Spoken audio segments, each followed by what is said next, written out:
আমাদের আজকের রেসিপি ঠাকুরবাড়ির কাতলা ফ্রাই।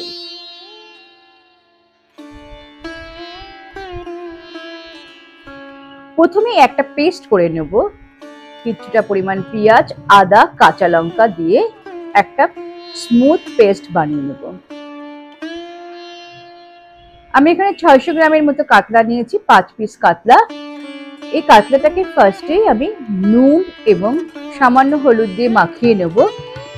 এখানে এই ফ্রাইতে ম্যারিনেশনটা একটা বিরাট ফ্যাক্টর। সেখানে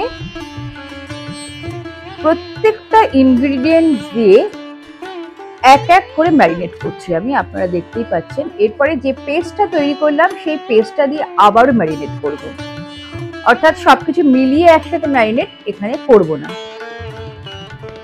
সমস্ত মশলা দিয়ে ম্যারিনেট হয়ে গেলে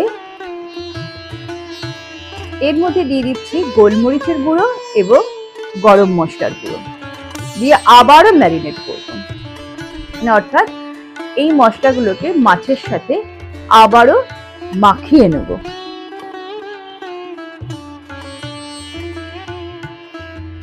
যারা আমার চ্যানেলটি সাবস্ক্রাইব করেছেন তাদেরকে অসংখ্য ধন্যবাদ। এখন যারা এখনো করেননি প্লিজ সাবস্ক্রাইব করে পাশে থাকবেন। পাশে থাকা বেল আইকনটাকে প্রেস করে রাখবেন যাতে আমার রান্নার নোটিফিকেশন সবার আগে আপনাদের কাছে পৌঁছে যায়। প্রচুর প্রচুর পরিমাণে শেয়ার করুন এবং মজার মজার রেসিপির জন্য আমার চ্যানেলটি অবশ্যই কমেন্ট করুন। এরপরে আমি এখানে দিয়ে দিচ্ছি গার্লিক পাউডার দিয়ে আবারও ভালো করে মাছের সাথে মাখিয়ে নেব। এরপর দেব 100 গ্রামের মতো দই। দই থেকে সম্পূর্ণ জলটাকে ঝরিয়ে নিয়ে তারপরে ভালো করে মাছের সাথে মাখিয়ে এবারে 1 ঘন্টার জন্য আমি কিন্তু এটাকে রেফ্রিজারেট করব। এরপর মুসুরির ডালটাকে ধুয়ে নিয়েছি, প্রায় 200 গ্রাম মুসুরির ডাল নিয়েছি। ধুয়ে জল ঝরিয়ে শুকনো খোলায় ভেজে নিচ্ছি। ভাজার পর একটু ঠান্ডা হয়ে গেলে আমি এটাকে একটা মানে পাউডার বানাবো। পাউডারটা কিন্তু ফাইন পাউডার হবে না, একটু কোড়া কোড়া থাকবে। এইবারে মাছগুলোকে বার করে নিয়ে আসবো, দেখতেই পাচ্ছেন অনেকটা জমে গেছে।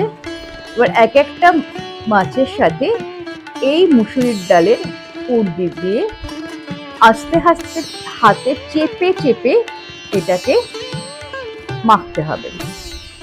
খেয়াল রাখতে হবে যেন মাছের যে মশলাটা আছে তার সাথে এই মুসুরির ডালের গুঁড়োটা লেগে যায়।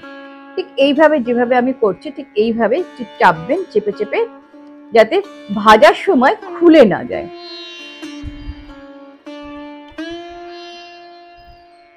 আপনারা বাড়িতে অবশ্যই এটা ট্রাই করবেন। এটা রুই মাছ দিয়েও করা যায়, তো এখানে কাতলা দিয়ে করেছি আমি। আপনারা বাড়িতে ট্রাই করে দেখবেন, বাড়ির সবাই কিরকম মন্তব্য করলো জানাতে ভুলবেন না। বাকি মাছগুলোকে আমি এইভাবে করে নিলাম। নিয়ে এবারে কড়াইতে সানফ্লাওয়ার অয়েল দিয়ে দিয়েছি, দিয়ে এটা গরম হলেই ডিপ ফ্রাই করে নেব। ফ্রাই করার সময় খুব সাবধানে থাকতে হবে এবং যখন উল্টানো সময় অর্থাৎ ফ্লিপ করতে হবে সে সময় কিন্তু একটু সাবধানে ফ্লিপ করতে হবে।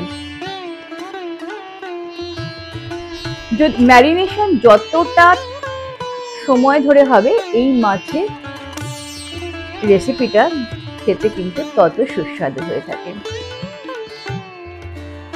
তাহলে আসছে আরো অনেক রেসিপি নিয়ে। ততক্ষণ ভালো থাকুন, সুস্থ থাকুন এবং সকলকে নিয়ে আনন্দে থাকুন।